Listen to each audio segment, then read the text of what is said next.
UP चुनाव से पहले सियासत पर चीनी की मिठास का रंग चढ़ गया है। चीनी के बढ़े दामों के बीच सरकार लगातार जमाखोरों पर एक्शन ले रही है। सीएम योगी ने साफ कहा है कि यूपी में चीनी की कोई कमी नहीं है, लेकिन सियासत में सवाल सिर्फ चीनी के दाम भर का नहीं है, बल्कि वोट वर्क का है। क्या है पश्चिमी यूपी का चीनी पॉलिटिक्स? क्योंकि पश्चिमी यूपी में देखिए गन्ना बेल्ट है, तो वहां ज्यादा चीनी पॉलिटिक्स देखने को मिलेगी। इस रिपोर्ट के जरिए समझिएगा।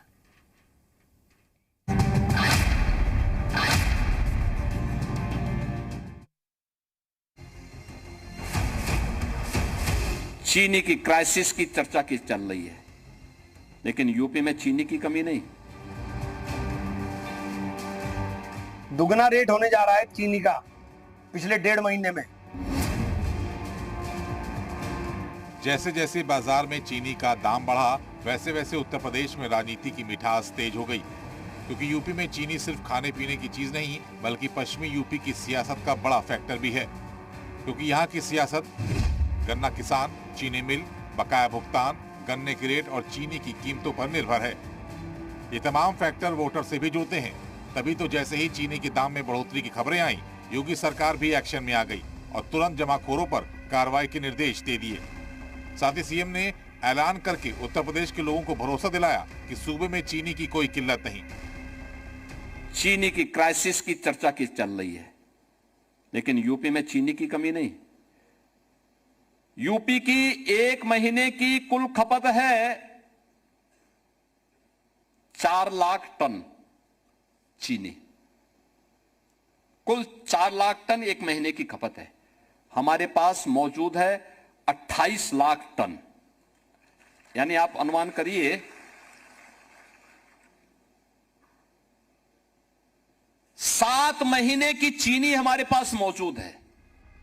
चीनी के दाम बढ़े हैं, ये 16 आने सच हैं। योगी सरकार ने जमाखोरों पर कार्रवाई की है, ये भी सच है। लेकिन सरकार की असली मुश्किल यहीं से शुरू होती है, क्योंकि एक तरफ उपभोक्ता है जो चीनी के दाम में कमी की मांग कर रहा है, तो दूसरी तरफ गन्ना किसान है जो चीनी के दाम बढ़ने पर गन्ने के दाम बढ़ाने की मांग कर रहा है। यानी सरकार को दोनों पक्ष को बैलेंस करना है, और इसी बैलेंसिंग के बीच विपक्ष खड़ा है जो लगातार सरकार पर हमलावर है।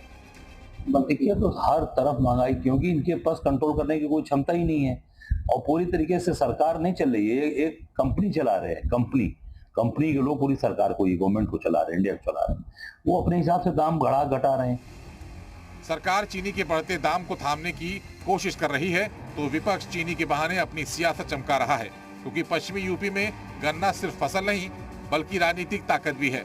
गन्ने की राजनीति का असर चुनावी समीकरणों में दिखाई देता है। पक्ष विपक्ष से लेकर किसान संगठन तक हर कोई चीनी और गन्ने के दाम को अपने अपने तरीके से चुनावी मुद्दा बनाता रहा है। पूरे उत्तर प्रदेश में 50 लाख रजिस्टर्ड गन्ना किसान हैं। इनमें से आधे से ज्यादा गन्ना किसान सिर्फ पश्चिमी यूपी में हैं। पश्चिमी यूपी में करीब 25 से 30 लाख गन्ना किसान हैं, जो 28.53 लाख हेक्टेयर जमीन पर गन्ने की खेती करते हैं।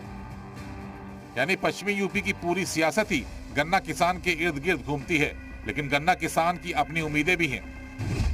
गन्ना किसान समय पर गन्ने का भुगतान चाहते हैं, गन्ने के बढ़िया दाम चाहते हैं, चीनी मिल में बढ़ोतरी की भी मांग है। और जो दल गन्ना किसानों की इन उम्मीदों को साध लेता है, वही पश्चिमी यूपी का सिकंदर बन जाता है। सरकार के सामने चुनौती दोहरी है, पहली महंगाई का फैक्टर और दूसरा गन्ना वोटर। ऐसे में सवाल है कि क्या सरकार चीनी के दाम में कमी करके आम वोटरों को राहत देगी, या फिर गन्ने के रेट बढ़ाकर गन्ना वोटर को साधेगी। ब्यूरो रिपोर्ट, जी मीडिया।